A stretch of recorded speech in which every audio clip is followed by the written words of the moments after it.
Vous écoutez un message enregistré à l'église CVV Paris.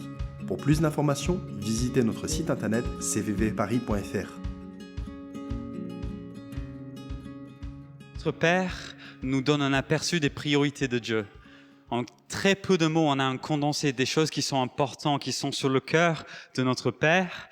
Et Jésus utilise le moyen de la prière pour orienter nos cœurs vers les priorités de Dieu. Et donc c'est passionnant, depuis 2 semaines, on est en train d'essayer de nous orienter sur ces priorités qui sont les priorités de Dieu. Et aujourd'hui, on va continuer dans ça. Mais juste avant de lancer ça, on va juste se lever ensemble et on va reciter ce Notre Père. Je viens de me rendre compte que j'ai pas envoyé mes notes. Donc je vais peut-être... comment je peux faire ça ? Ouais, je vais le dire, on répète la ligne, je le dis, on répète la ligne. Je suis seconde 21, donc je suis pas sûr si c'est la même traduction. Je vais juste répéter, puis... Ben oui, vous le connaissez, mais est-ce que vous avez la même version de la Bible ? Ça dépend des gens. Notre Père Céleste, que la sainteté de ton nom soit respectée. Que ton règne vienne. Que ta volonté soit faite sur la terre comme au ciel. Donne-nous aujourd'hui notre pain quotidien. Et pardonne-nous nos offenses, comme nous aussi nous pardonnons à ceux qui nous ont offensés. Ne nous expose pas à la tentation, mais délivre-nous du mal. Car c'est à toi qu'appartient, dans tous les siècles, le règne, la puissance et la gloire. Amen. Amen. Vous pouvez vous asseoir. La semaine dernière, Thierry nous a parlé du verset 11. « Donne-nous aujourd'hui notre pain quotidien ». Et avant d'avancer sur le sujet d'aujourd'hui, je voulais juste vous donner un petit témoignage. Vous connaissez peut-être les versets, on les a cités au début de ce moment ensemble. « Faites donc du royaume de Dieu et de ce qui est juste à ses yeux votre préoccupation première. Et toutes ces choses vous seront données en plus. » Et toutes ces choses, c'est nos besoins, ce dont on a besoin. Et je me souviens une fois, je marchais dans la rue, c'était il y a environ 5 ans de ça, et ces versets sont venus dans mon esprit. Préoccupez-vous d'abord du royaume de Dieu et de sa justice. Et je me souviens, une idée un peu folle, elle m'est venue dans l'esprit, c'est « et si c'était vrai ? Et si c'était vrai que si je donne ma vie, peut-être mon temps, peut-être même mon métier, ce que je fais avec mon temps, et si je donne ça à Dieu, et si c'était vrai qu'il donnerait à ma famille tout ce dont j'ai besoin ?» Et je me souviens, ça semble peut-être un peu bête, mais dans un moment, d'un coup, je me suis dit, mais en fait, c'est ça. En fait, c'est vrai ce que Jésus enseigne ici. Et je me souviens que j'ai cru à ces paroles à ce moment-là. C'est devenu comme réalité dans ma vie. Et c'est quelque chose dans le moment qui m'a procuré beaucoup de paix, mais c'est aussi quelque chose qui a conduit beaucoup de mes décisions depuis. Est-ce que nous sommes conscients du fait que quand nous faisons du royaume de Dieu, de tout ce qui est prioritaire à Jésus, notre priorité première, notre préoccupation première, est-ce que nous croyons qu'il s'occupe de nous et qu'il nous donne ce dont on a besoin et qu'il prend soin de nous? Je pense que le Seigneur aimerait inviter certains d'entre nous à renouveler cette croyance que ce que Jésus dit ici est vrai. Il prend soin de nos besoins quand nous lui mettons en premier. Et je voulais juste donner ce témoignage parce que c'était quelque chose d'important dans ma vie. Et donc aujourd'hui, on est dans la continuité de ce verset, on est dans la partie du Notre Père où on est vachement dans l'idée de faire confiance à Dieu. On a parlé de Dieu qui est grand, on sanctifie son nom, on se rend compte de qui il est et que lui, il est le Dieu de l'univers. Et on est en train d'appliquer la vérité de qui Dieu est dans nos vies, dans le concret de nos vies. Et donc le fait qu'il est le Dieu qui pourvoit, on l'applique dans nos vies. Et aujourd'hui, on est sur l'idée du Dieu qui nous pardonne. Et on veut l'appliquer dans nos vies, on veut imiter ça dans nos vies. Et donc notre verset aujourd'hui, c'est le verset 12. Matthieu 6, 12. « Pardonne-nous nos offenses, comme nous aussi nous pardonnons à ceux qui nous ont offensés. » Ça, c'est du sujet. Il y en a qui n'ont pas encore enregistré le thème de ce matin. Pardonne-nous nos offenses, comme nous aussi nous pardonnons à ceux qui nous ont offensés. Alors il y en a peut-être qui sont venus ce matin tranquillement, en train de dire c'est bon, c'est la rentrée, on est dans la joie, on chante des super chants de louanges, c'est dynamique, c'est cool ici à CVV. Et puis là, on va parler du pardon, quoi. Comment?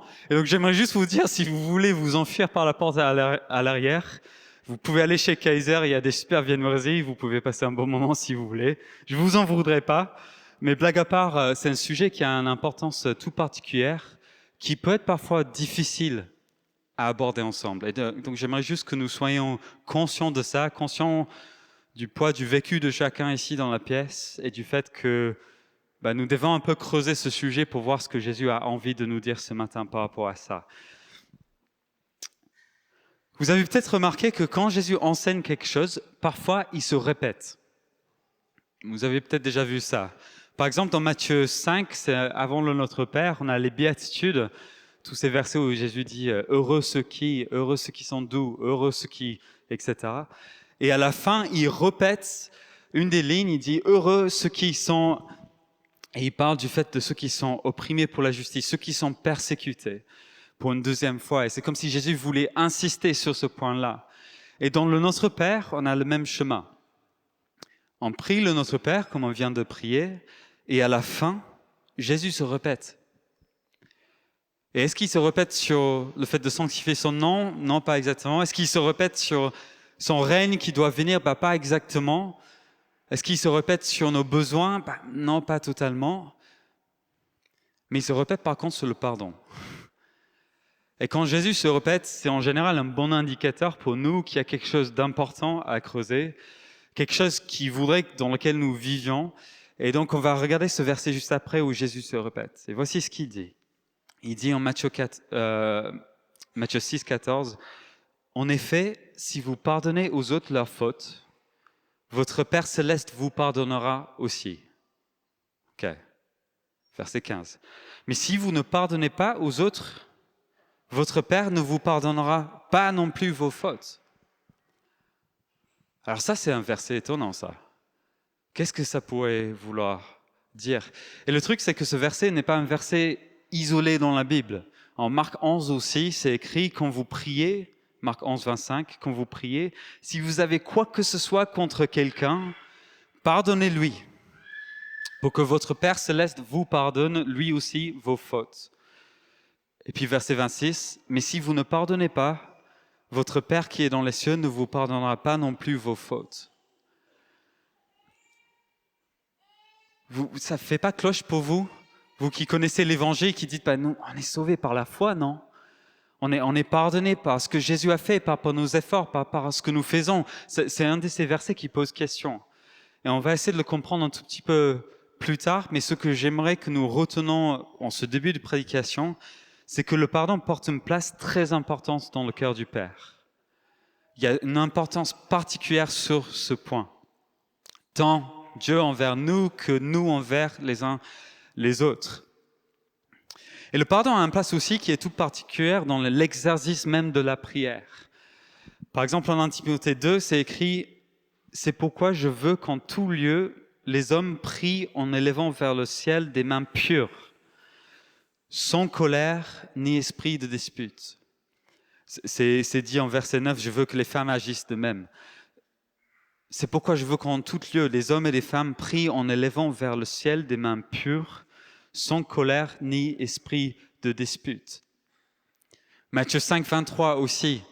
« Si donc au moment de présenter ton offrande devant l'autel, d'aller louer Dieu, tu te souviens que ton frère a quelque chose contre toi, laisse là ton offrande devant l'autel et va d'abord te réconcilier avec ton frère.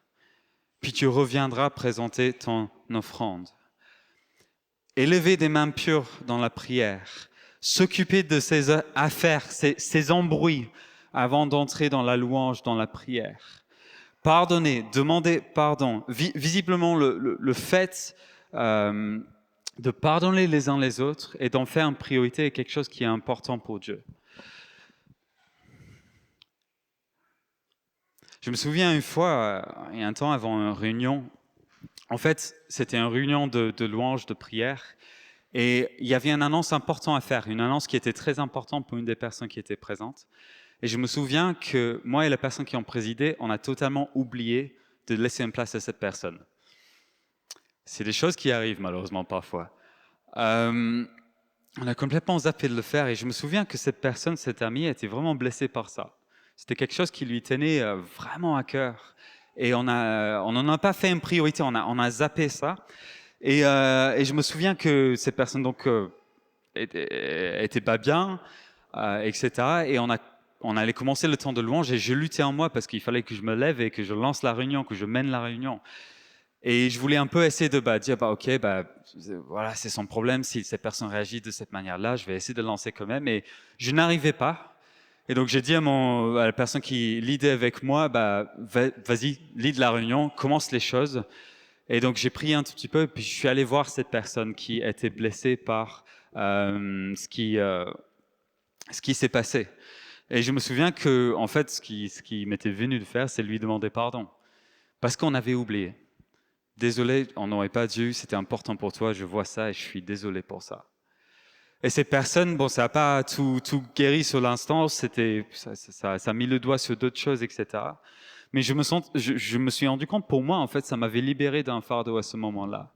Je sentais une paix qui m'est revenue alors que je revenais dans la réunion, la louange était lancée, je sentais que je pouvais entrer dedans. Et cette soirée-là était peut-être une des soirées d'ailleurs les plus marquantes que j'ai vécues dans la louange. Il y avait la présence de Dieu comme j'ai rarement vécu. Je sentais la puissance de Dieu en moi et puis à travers les gens qui étaient dans la pièce. Et Dieu a fait quelque chose de particulier là dans cette réunion. C'était presque une expérience un peu hors du temps pour moi.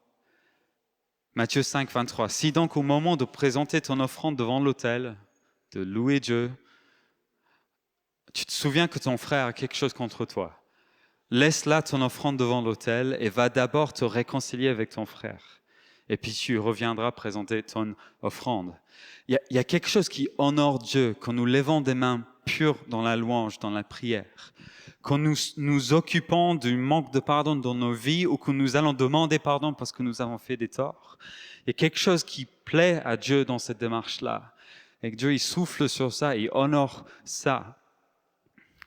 Quand on ne continue pas comme si rien n'était et qu'on en fait une priorité. Et je pense que le manque de pardon, parfois, peut être un obstacle assez sérieux dans nos vies. Déjà, c'est quelque chose qui peut nous bloquer dans l'avancement de notre vie parce qu'on reste figé sur une erreur d'un autre, de quelque chose qui nous a été fait, etc. Mais c'est aussi quelque chose qui peut nous empêcher un peu dans l'efficacité de nos prières. Moi, je pense que le manque de pardon est quelque chose qui peut faire obstacle à nos prières.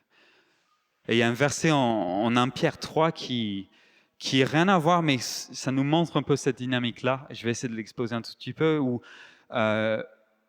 on exhorte aux hommes d'honorer la femme. En gros, je paraphrase. Marie, honorez vos femmes. Et après, c'est écrit, afin que rien ne fasse obstacle à vos prières. Quelque chose dans le fait d'avoir cette démarche d'honneur envers nos femmes, et je pense que ça peut être aussi les femmes envers leurs hommes, qui plaît à Dieu.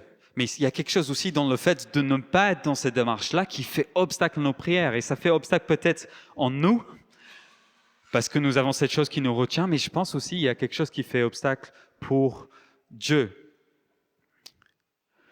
Et je pense que c'est parce que Dieu nous aime tellement que parfois dans sa discipline envers nous, parce qu'il nous aime, parfois Dieu nous discipline, au lieu de nous donner systématiquement ce qu'on demande, parfois Dieu retient sa main. Et il aimerait que nous entrons en obéissance à ce qu'il nous a dit, de pardonner ou de honorer l'autre, etc. Il aimerait que nous faisions cette démarche-là. Et parfois, il va retenir presque sa main pour que nous sachions qu'il y a quelque chose qui ne va pas, pour que nous agissions d'une manière qui l'honore. Parce qu'on veut obéir à sa parole. Je répète Marc 11, 25, quand vous priez, si vous avez quoi que ce soit contre quelqu'un, pardonnez-lui pour que votre Père céleste vous pardonne lui aussi vos fautes. Et donc le fait de pardonner semble important pour Dieu. Si vous devez retenir une chose dans ce début de prédication, c'est que quand on traverse la Bible, on se rend compte, ok, il y a des choses fortes qui sont dites sur ça. Mais pourquoi est-ce que c'est difficile de demander pardon? Pourquoi est-ce que c'est difficile de pardonner parfois? Et puis enfin, comment est-ce qu'on peut demander pardon? Comment est-ce qu'on peut entrer dans cette démarche-là, etc. Et je trouve qu'il y a deux niveaux de difficulté au niveau du pardon. Il y en a un qui... En tout cas, il y en a peut-être d'autres, mais j'en vois deux pour aujourd'hui, ce matin. Il y en a un qui est plus du quotidien, peut-être pas si lourd que ça. Et il y en a un deuxième qui est beaucoup plus conséquent, et on va y arriver dans un instant. Je pense qu'une des grandes causes du manque de pardon dans nos vies, c'est l'orgueil.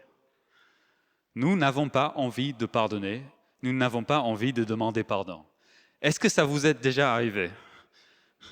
Moi, je lève la main parce que ça m'est arrivé beaucoup de fois dans ma vie, ok? Il y a quelques-uns qui sont courageux, qui sont vrais avec moi ce matin. Je pense que ça nous est tous arrivé, n'est-ce pas? Alors, ceux qui sont mariés, par exemple, juste pour vous taquiner un tout petit peu ce matin. On a tous été là. Il est tard le soir. Vous êtes tous les deux fatigués. Peut-être vous avez des enfants. Les enfants, c'était éprouvant. Et l'autre dit quelque chose. Vous voyez ce petit commentaire là? Ce petit truc, et ça plaît pas en fait. Ah, ça frotte un tout petit peu, quoi. Et si on n'était pas fatigué, si on était de meilleure humeur, bah, peut-être on laisserait tomber un tout petit peu, bah, c'est pas grave, etc. Mais il est tard et on est fatigué. Et...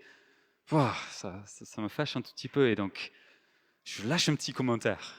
Je réagis un tout petit peu. Je me frotte un peu en retour. Et là aussi, l'autre est fatigué, l'autre n'a pas trop envie de jouer à ce jeu, etc. Et donc lui aussi lâche un petit quelque chose, et puis des allers-retours qui sont là, et en quelques secondes, on est passé de juste un petit truc qui n'était pas très important, à l'un qui est énervé contre l'autre, l'autre qui est énervé contre le premier. Mais de toute façon, tu fais toujours ça.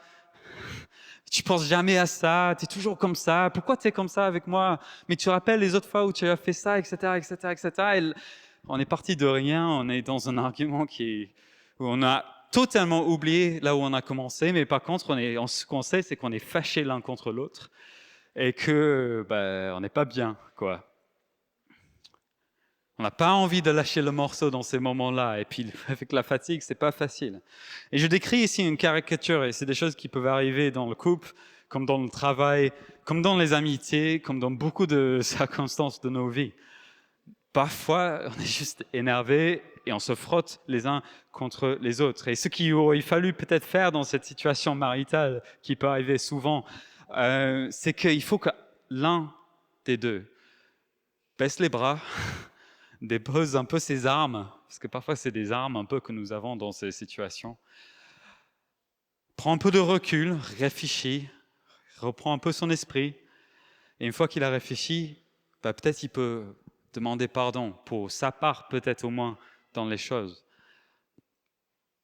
Mais pourquoi c'est dur dans ces moments de faire ça? Pourquoi c'est dur de prendre ce recul, de demander pardon, de prendre sur soi? On n'a pas envie, c'est l'orgueil. Et cet orgueil peut être dans plein de choses différentes. Ça peut être dans nos émotions, tout simplement. Parfois, nous sommes blessés, nous sommes fâchés, nous nous sentons rejetés, nous nous sentons rabaissés. Et c'est difficile de voir au-delà de ce que nous ressentons dans le moment. On a tous été là. Parfois, nos émotions prennent le dessus et on n'arrive pas à voir au-delà, et donc nous avons du mal à pardonner l'autre. Parfois, c'est la honte aussi qui fait ça. Nous ne voulons pas être perçus comme faibles. Ça, au travail, par exemple, ça c'est pas mal. On n'a pas envie de demander pardon à un collègue parce que ça nous donne l'air faible. Si on est manager de quelqu'un, demander pardon à un subordonné, on a l'impression d'être faible si on fait ça, qu'on ne remplit pas bien son rôle. Parfois, nous ressentons aussi le besoin d'avoir raison.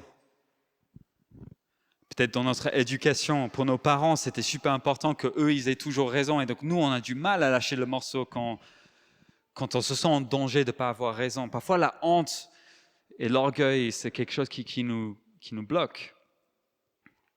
Parfois aussi, tout simplement, on croit fortement que c'est la faute de l'autre. En fait, c'est juste l'autre. C'est la faute de l'autre. Alors qu'en réalité, dans ce type de situation, souvent il y a un peu de responsabilité des deux côtés. Il y a un minimum de responsabilité, un minimum des choses pour lesquelles nous pouvons demander pardon. Dans la plupart des cas de ce type, un peu moins grave.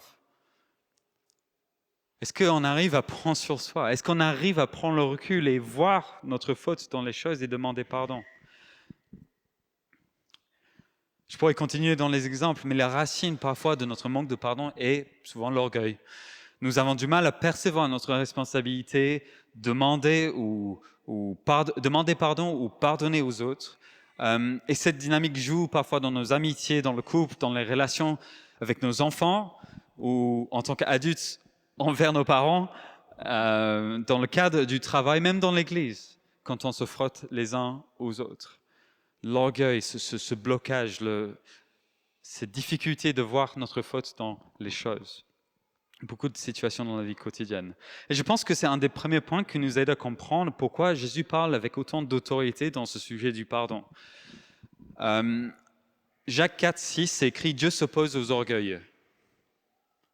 Dieu s'oppose aux orgueilleux, mais il accorde sa grâce aux humbles. Quand nous sommes dans une démarche où nous retenons le pardon envers les autres, quand nous nous retenons de demander pardon et que c'est par orgueil, parfois Dieu va s'opposer à nous. Parfois, il va retenir sa main, parfois il va essayer de nous faire comprendre quelque chose, nous éduquer sur ce point-là. Parce qu'il n'aime pas l'orgueil, il n'aime pas l'orgueil qui grandit dans nos vies. Il aimerait que nous ayons les cœurs doux les uns envers les autres, des cœurs rapides à pardonner. C'est écrit aussi en Luc 6, 41, beaucoup disent que c'était sous un ton humoristique que Jésus disait ça, et j'aimerais bien croire cette idée-là.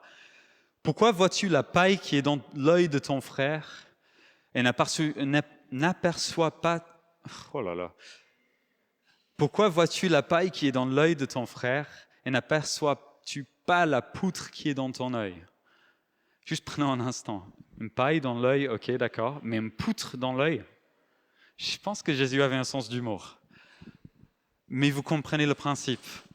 Dans le pardon, souvent, nous sommes rapides à voir la faute chez l'autre, alors qu'on a une poutre dans son propre œil, quoi. Nous avons une faute, nous avons quelque chose que nous retenons dans les choses et nous avons besoin de nous remettre en question et d'adoucir nos cœurs. Ça, c'est le premier niveau dont je voulais parler, mais pour moi, il y a aussi un deuxième niveau qui est beaucoup plus sérieux et qui mérite notre attention ce matin. Le pardon est souvent rendu difficile par nos expériences, par les traumatismes du passé. Je connais quelqu'un d'une arrière-plan musulmane qui a grandi dans un pays musulman et dans sa jeunesse en tant qu'enfant a été exposé dans des contextes sociaux en tant que mineur très jeune à toutes les histoires de ce que les hommes ont pu faire aux femmes dans la famille, dans des situations autour, etc. À cet âge-là, quand on est très petit et qu'on est exposé aux horreurs parfois dans ce cas-là, ce que les hommes ont fait aux femmes dans certains contextes, ça laisse des traces. Ça marque à vie ce genre de situation. Ça peut être avec ce type de choses, mais ça peut être avec plein d'autres situations. Et ce traumatisme, cette chose que cette personne a vécue, l'a suivi dans sa vie en tant qu'adulte. Et une fois dans une situation dans une église où un homme en autorité, qui avait de l'autorité dans l'église, on a découvert de cet homme-là qu'il vivait dans le péché, et de la péché envers, on va dire, les femmes, dans ce qu'il regardait sur l'Internet, mais aussi dans une situation avec un mineur. Cette situation-là a fracassé cette personne. Cet homme-là est entré dans cette image de l'homme qui abuse des femmes des autres, dans lequel cette personne a grandi. Et le fait que cet homme-là occupe cet espace dans l'esprit de cette personne l'a complètement... l'a fait beaucoup, beaucoup de mal. Et son chemin vers le pardon envers cet homme-là a été long, de plusieurs années, et très difficile. Et je suis juste conscient que certains d'entre nous, nous portons avec nous certains traumatismes, certaines expériences de vie qui ne peuvent pas juste être enlevées avec une baguette magique, quoi. On a chanté tout à l'heure, ton miracle c'est pour aujourd'hui, et je crois que le Seigneur veut agir dans beaucoup de vies aujourd'hui. Mais il y a des choses parfois qu'il faut creuser aussi. Et il y a des choses aussi dans nos vies qui peuvent être des marques et des choses que nous portons jusqu'à la fin de notre vie. Nous savons que le royaume des cieux se déverse aujourd'hui, le royaume des cieux est proche, il y a de la guérison dans cette vie, et nous croyons ça et nous poursuivons ça. Mais parfois nous nous rendons compte dans la vie que le royaume n'est pas encore pleinement venu. Un jour, il n'y aura plus de pleurs, plus de cris, plus de larmes. Nos larmes seront essuyées, nous serons auprès de Jésus. Il va nous consoler une fois pour toutes. Mais aujourd'hui, parfois, nous vivons dans la mouise de l'humanité, dans les horreurs de ce que les hommes et les femmes peuvent faire envers nous. Et nous devons être conscients de ça quand nous abordons un sujet comme le pardon. Un autre exemple, parfois nous vivons des situations qui peuvent être traumatisantes dans nos vies d'adultes. Par exemple, je connais quelqu'un dans son travail, ça a été le cas. Il travaillait en direct avec un dirigeant d'entreprise et ce dirigeant d'entreprise lui a traité comme un rien. Et cette expérience qui l'a beaucoup bousculé, où il a vécu beaucoup de la colère d'un dirigeant, beaucoup le mépris d'un dirigeant, s'est transposé sur beaucoup de situations par la suite de cette expérience-là. Sur ses futurs patrons, qui étaient comme des figures d'autorité, comme ce premier patron était. Sur aussi des relations dans l'Église, dans ce cas. Dans l'Église, il y a des personnes qui peuvent être des figures d'autorité, des pasteurs, des personnes peut-être même comme moi qui sont en train d'enseigner aujourd'hui. Et aussi envers son propre père, vers ses parents. L'autorité que représentait le père lui rappelait des choses de la blessure qu'il a vécue. Et il avait du mal à agir vis-à-vis de son père. Nous pouvons vivre ce genre de traumatisme dans nos vies adultes aussi. Et nous avons du mal à pardonner dans ces situations. Et j'aimerais juste dire que pour tous ceux d'entre nous qui ont vécu ce type de choses, Dieu il comprend. Dieu, il a de la compassion pour ça. Et quand nos expériences de nos vies nous donnent un bagage qui est tel, on peut se poser réellement la question de comment est-ce qu'on s'en sort. Surtout sur des choses dramatiques. Comment est-ce qu'on peut arriver à pardonner quand les blessures sont si profondes, en fait? Et je pense que le seul refuge qui existe pour ce cas, c'est dans les blessures de Jésus-Christ. Je ne pense qu'il n'y a pas un autre refuge pour nos blessures qui sont si profondes que dans les blessures du Christ. Ce qu'on a infligé à Jésus, les horreurs qu'il a vécues, les injustices qu'il a vécues, ça n'a pas de pareil en fait. Matthieu 27 par exemple, verset 26, juste un petit parenthèse de ce qu'il a vécu autour de sa crucifixion. C'est écrit, alors Pilate leur relâcha Barabbas et quant à Jésus, après l'avoir fait battre à coups de fouette, il le livra pour qu'on le crucifie. Les soldats du gouverneur traînèrent Jésus vers l'intérieur du palais et rassemblèrent toute la cohorte autour de lui. Ils lui arrachèrent ses vêtements et le revêtirent d'un manteau écarlate. Ils lui posèrent sur la tête une couronne tressée de rameaux épineux. Dans sa main droite, il plaça un roseau en guise de sceptre. Ils s'agenouillèrent devant lui en disant sur un ton sarcastique « Salut, roi des Juifs ». Ils se sont moqués de lui. Ils crachaient sur lui, prenant le roseau, ils le frappaient à la tête. Et quand ils eurent fini de se moquer de lui, ils lui ôtèrent le manteau, lui remirent ses vêtements et l'amenèrent pour le crucifier. Et un autre verset qui parle du fait que Jésus était giflé par les soldats. Giflé par les soldats. Ce manque de respect, cet abaissement de Jésus. Il a été humilié, meurtri, rejeté, trahi.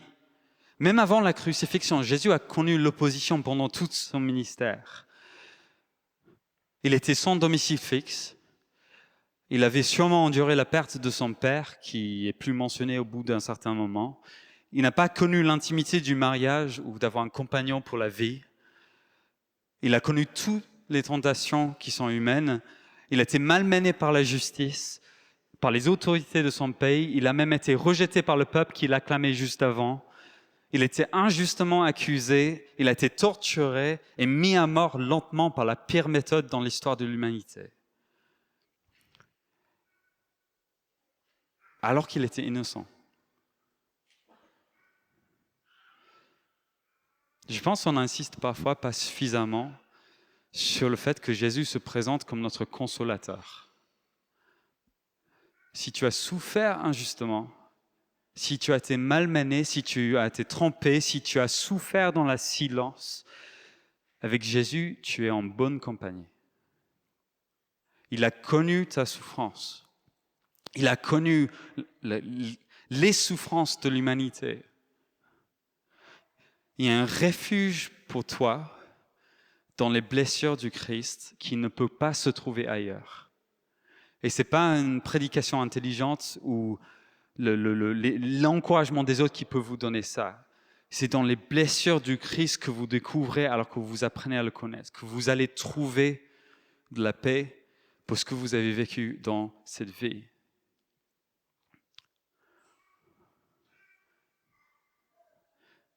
Je pense parfois dans nos pires moments dans la vie, Jésus, qui est omniprésent, qui est partout, qui voit tout, il est là à nos côtés. Et parfois, il pleure avec nous. Parfois, il se lamente de ce que nous sommes en train de vivre. Est-ce que c'est comme ça que tu vois ton pire moment? Ce moment dans ta vie où on a abusé de toi, où on t'a fait des torts. Est-ce que tu es conscient qu'à ce moment-là, le Dieu de tout l'univers s'est sûrement assis à côté de toi et il a lamenté ce qui était vécu envers toi? En Jean 10, c'est écrit « Le voleur vient seulement pour voler, pour tuer et pour détruire ». Ça, c'est notre ennemi spirituel, Satan. C'est ce qu'il veut faire dans nos vies. C'est ce qu'il essaie de faire, ce qu'il tente de faire dans nos vies aux uns les autres. Mais voici ce que Jésus dit. Il dit « Moi, je suis venu afin que les hommes aient la vie, une vie abondante. » Jésus est venu afin que les hommes aient la vie, une vie abondante. Son intention pour l'humanité, bien que l'humanité a choisi autre chose, a échoué, n'a pas suivi Jésus, n'a pas voulu bénéficier de son amour, Jésus quand même, dans sa compassion, dans son amour pour nous, il s'approche de nous, il lamente nos blessures et il veut nous consoler. Et dans ces blessures, il y a une consolation qui est disponible pour nous tous dans nos pires moments de la vie.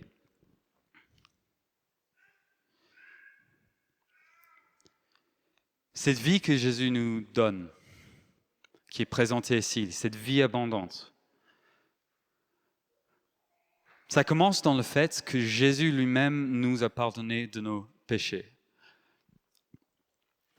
Ces blessures qu'on vient de raconter, toute l'horreur de ce que Jésus a vécu, n'était pas seulement pour ceux qui nous ont fait des torts, mais pour nous aussi.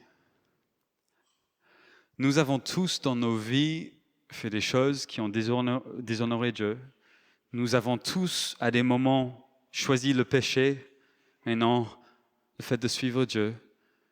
Nous avons tous à un moment rébellé dans nos cœurs contre Dieu. Nous avons fait des torts envers les autres, nous tous. Nous avons tous péché et donc sont privés de la gloire de Dieu. C'est ce que les Écritures nous disent. Jésus, en fait, est mort pas seulement pour ceux qui nous ont fait du mal, mais pour nous aussi. Quand il a subi ça, quand il a vécu tout ce qu'il a vécu sur la croix, il l'a fait pour toi.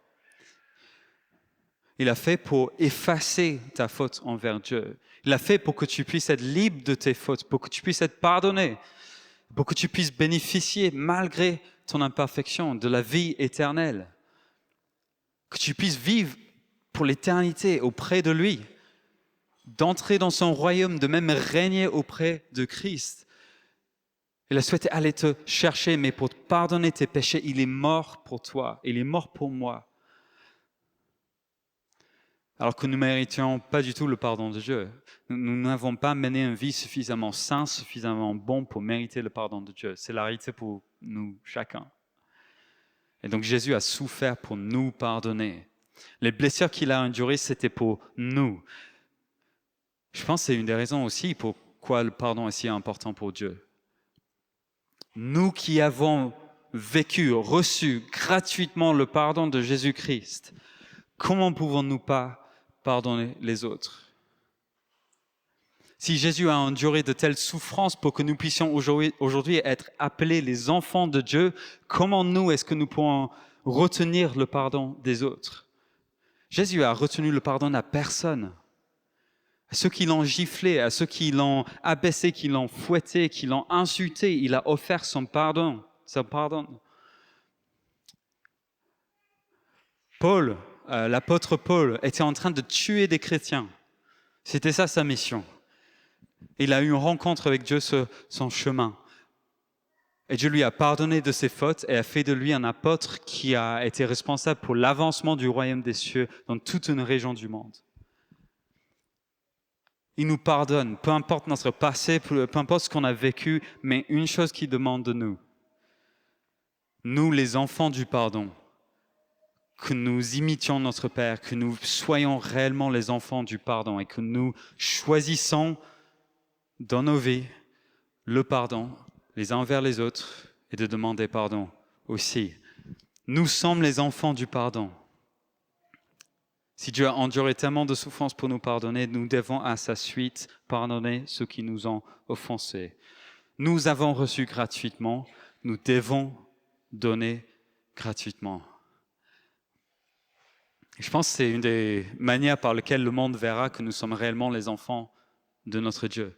Quand les gens vont découvrir dans la Bible ce que Jésus a fait pour eux et qu'ils voient un peuple qui, à la suite de Jésus, fait des actes de pardon extraordinaires contre toute attente, qui choisissent de ne pas entrer dans les embrouilles, qui choisissent de pardonner, de ne pas entrer dans les embrouilles au travail ou dans l'église, etc. Là, les gens vont dire, ah oui, ce sont les enfants de ce Dieu que je vois dans les Écritures. Apprends-moi à connaître ces personnes-là. J'aimerais les rencontrer. Il y en a peut-être qui ont des blessures vous allez porter ça toute votre vie. Vous allez avoir un point faible. Vous allez avoir quelque chose qui va réveiller une blessure en vous, souvent. J'aimerais vous encourager à demander de la prière. J'aimerais vous encourager aussi à voir des professionnels aussi qui peuvent accompagner parfois beaucoup mieux que nous pouvons faire dans l'Église sur certains points spécifiques. Mais il y a peut-être un bagage dans votre vie dont vous ne serez pas totalement débarrassé. Je ne vous promets rien aujourd'hui. Mais par contre, tu trouveras de la force dans les blessures du Christ pour surmonter ces choses-là et pour trouver le pardon dans vos vies. Et on va prier pour ça dans un instant. Mais j'aimerais juste nous donner quelques points pratiques sur lesquels nous pouvons travailler dans nos vies quotidiennes. La première chose, c'est que le Notre Père est une prière du quotidien. C'est une prière qui a une utilité quotidienne. Quand nous utilisons sa structure chaque jour et que nous prions spécifiquement sur chaque point, nous pouvons grandir beaucoup dans notre vie. Et je pense que le pardon, en fait, est quelque chose qui doit s'exercer chaque jour. Que ce soit demander pardon auprès de Dieu, on n'en a pas trop parlé aujourd'hui, mais quand nous faisons des fautes, demander pardon à Dieu, et que ce soit pour pardonner les autres ou demander pardon auprès des autres, pour moi, c'est quelque chose qu'on doit se forcer, travailler à ce muscle pour que nous le faisons chaque jour de notre vie. Parce qu'en fait, les offenses, ça arrive au quotidien. Les difficultés, ça arrive régulièrement dans nos vies. Nos erreurs envers les autres ou envers Dieu, c'est quelque chose qui arrive au quotidien aussi. Nous devons être réels avec nous-mêmes. Et donc, nous devons couper la racine de l'offense. Nous devons couper la racine du péché dans notre vie rapidement, efficacement. Nous ne devons pas laisser naître le péché et grandir le péché dans notre vie. Nous ne devons pas laisser naître et grandir le manque de pardon, l'offense dans notre vie, l'amertume dans notre vie.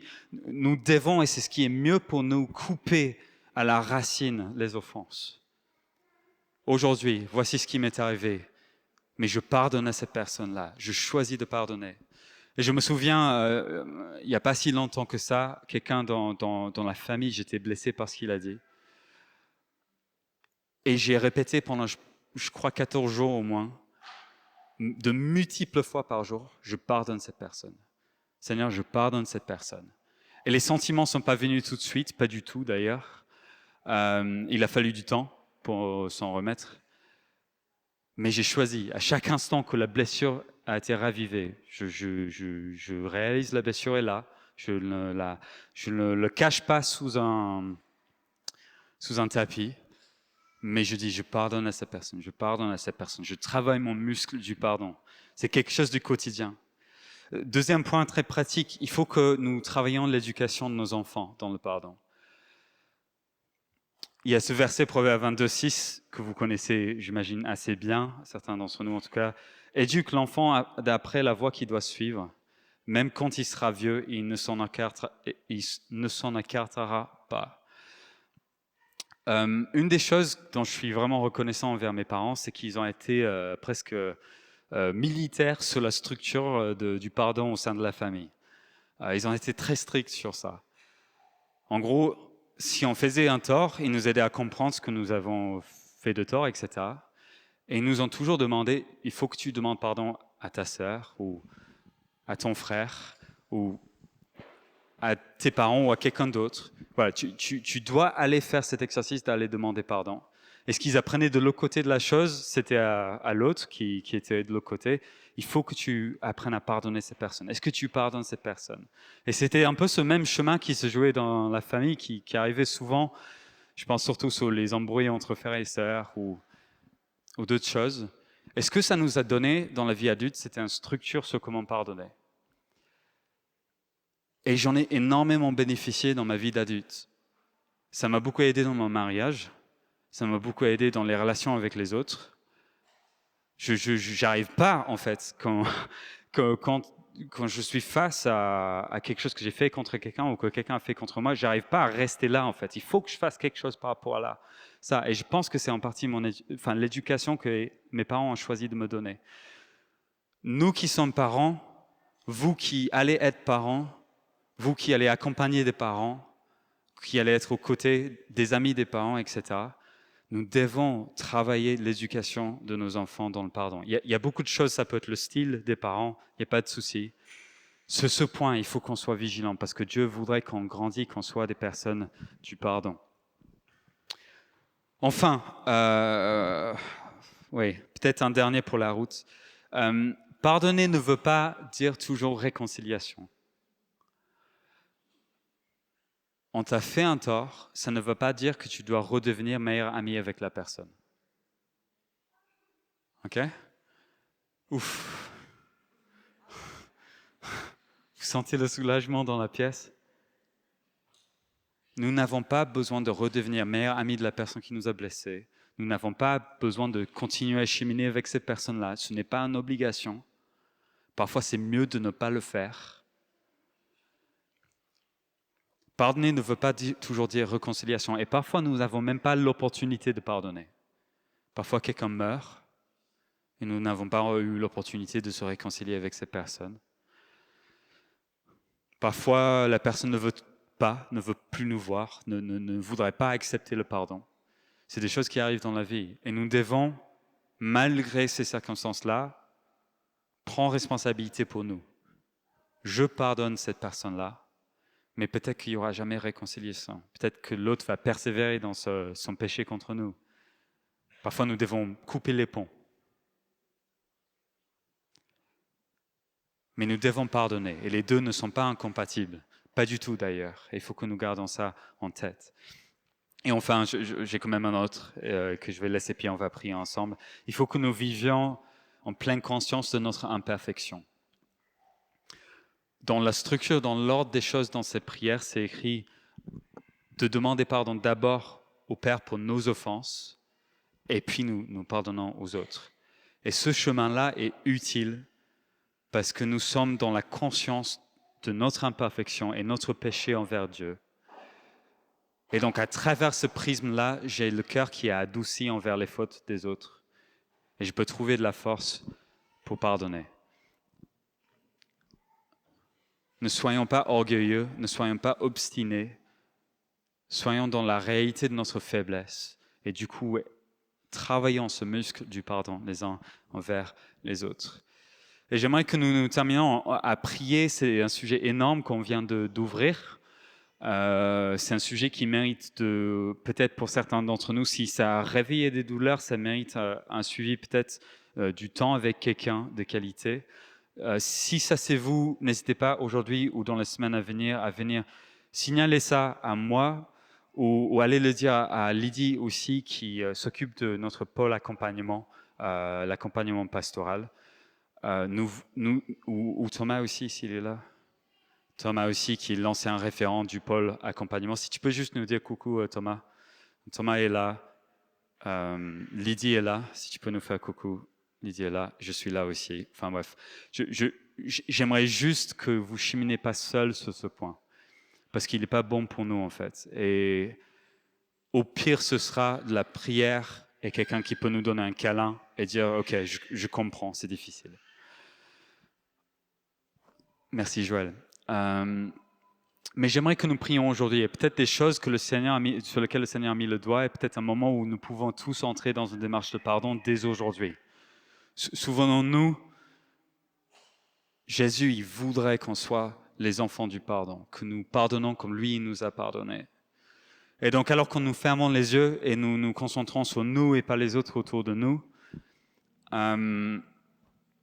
si le Saint-Esprit a mis le doigt sur quelque chose dans notre vie, et vous savez que Dieu est en train de dire, demande pardon, pardonne, lâche l'offense, viens, on le fait maintenant, viens, on fait pas traîner ça, on entre dès aujourd'hui dans cette démarche de pardon.